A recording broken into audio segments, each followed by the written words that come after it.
రాముడు సింహాసనం మీద కూర్చుని పరిపాలన చేస్తే రామరాజ్యమే వస్తుంది.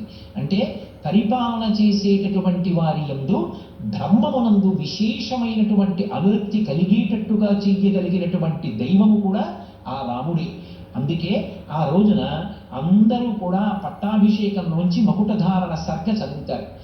ఆ మకుటధారణ సర్గ చదవడం, శ్రీరామ భజన చెయ్యడం, నగర సంకీర్తన చేయడం అత్యంత ప్రధానాలు. శ్రీరామనవమి తిథి నాడు ఇవన్నీ చేసి మరునాడు ఉదయం బృందాలుగా నగర సంకీర్తనం చేస్తారు. మనకి ఆంధ్రదేశంలో సీతారామ కళ్యాణం చెయ్యడం అనేటటువంటిది అత్యంత ప్రధానమైనటువంటి అంశంగా ఎప్పటి నుంచో వస్తోంది. ఆ సీతారామ కళ్యాణం చెయ్యడం చేత రామచంద్రమూర్తి శ్రీరామచంద్రమూర్తి అవుతాడు. మనకి సనాతన ధర్మంలో భగవంతుణ్ణి ఉపాసన చేసేటప్పుడు పక్కన అమ్మవారు కలిగినటువంటి స్వామిని ఉపాసన చేస్తాం.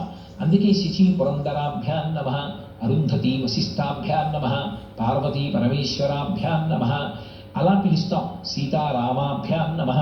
ఆ సీతమ్మ తల్లి ఏనాడు రామచంద్రమూర్తి పక్కకి చేరిందో ఆనాడు ఆ అవతారము పరిపూర్ణమవుతుంది.